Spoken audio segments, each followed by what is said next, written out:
Enterprises चॅनलमध्ये सगळ्यांचं स्वागत आहे। मित्रांनो, सगळ्यात पहिल्यांदा सर्व महाराष्ट्रातील नागरिकांना दसऱ्याच्या हार्दिक शुभेच्छा। आणि आपण आजचा जो व्हिडिओ बनवतोय, आजचा व्हिडिओ यासाठी बनवतोय जसं आपण मुंबईला गेलो होतो सगळेजण, आणि मुंबईला गेल्यानंतर आपल्याला गॅझेटियर प्रमाणे आरक्षण जे आहे ते आपल्याला लागू होणार असं सांगितलं होतं। तर ते कसं असणार आहे मित्रांनो, बघा, जसं आज पाटलांनी सांगितलं आपल्याला सभेमध्ये की जर महाराष्ट्रात कोणत्याही कोपऱ्यात तुमच्या आडनावाचा व्यक्ती असेल, जसं माझं नाव जरांगे आहे, तर जरांगे आडनावाचं जर कुठे कोणाचं जातीचं प्रमाणपत्र निघालं असेल आणि तुमचं नोंद सापडत नाही दुसऱ्या ठिकाणी, तर तुम्ही जरांगे आडनावाच्या व्यक्तीकडून ज्यांचं जातीचं प्रमाणपत्र निघालेलं आहे त्यांच्याकडून शपथपत्र घेऊ शकता। शपथपत्रामध्ये काय लिहायचे, जसं की समजा मी एखाद्याला शपथपत्र देणार आहे तर त्यामध्ये मी असं देऊ शकतो त्यांना, हा म्हणजे जो माझा नातलग आहे किंवा जो व्यक्ती आहे हा माझ्या नातेसंबंधातील आहे, माझे आणि माझे जातीचे प्रमाणपत्र जे निघाले त्यानुसार त्यांना शिक्षणासाठी किंवा नोकरीसाठी जात प्रमाणपत्र मिळावे। आणि यामध्ये तुम्हाला सविस्तर माहिती पाहिजे असेल तर आणखी तुम्ही व्हॉट्सअपला मेसेज किंवा कॉल करू शकता। तुम्हाला तिथे प्रतिज्ञापत्राचा जो मायना आहे त्यामध्ये काय लिहावं लागेल, कोणाला अर्ज करावा लागेल, या सर्व गोष्टी तुम्हाला तिथे सांगितल्या जातील, बरोबर।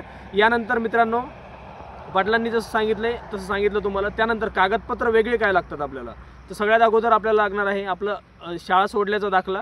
शाळा सोडल्याचा दाखला कोणाकोणाचा लागेल, विद्यार्थी, विद्यार्थ्याचे वडील, विद्यार्थ्याचे आजोबा आणि आजोबाच्या नंतरचे जे असतील, आजोबाचे वडील समजा, तर त्यांचं आपल्याला प्रूफ लागेल काहीतरी, समजा मृत्यू प्रमाणपत्र असेल, जुना सातबारा असेल, फेरफार असेल जुना, किंवा खासरापत्र असेल, यापैकी काही तुम्ही तिथे देऊ शकता।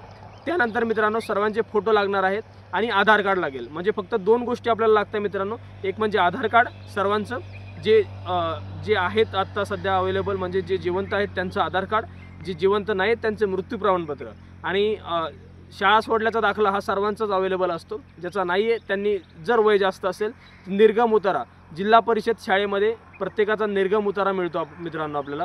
जे एक दिवस जरी शाळेत गेलेलो असलो आपण तर तिथे आपल्याला निर्गम उतारा मिळतो तिथे आपल्याला। तर अशा प्रकारे तुम्ही अर्ज करू शकता। आणि जसं पाटलांनी चेतावणी दिलेली आहे, जर तुम्हाला एखादा अधिकारी त्याच्याबद्दल अडथळा निर्माण करतोय तर तुम्ही ते सर्व डॉक्युमेंट्स घेऊन आणि अधिकाऱ्याचं नाव वगैरे घेऊन तुम्ही काय करू शकता, अंतरवाली सारटीमध्ये आपले पाटील जिथे असतात तिथे जाऊन तुम्ही त्यांना सांगू शकता की असं आम्ही अर्ज केला आहे, पण आम्हाला त्या अर्जाबद्दल जातीचं प्रमाणपत्र देण्यासाठी टाळाटाळ सुरू आहे। तर असं तुम्ही सांगू शकता मित्रांनो।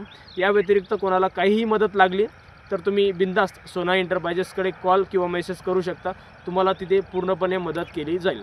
धन्यवाद मित्रांनो। व्हिडिओ जर आवडला असेल तर व्हिडिओला लाईक करा आणि चॅनलला सबस्क्राईब करायला विसरू नका। धन्यवाद सर्वांना।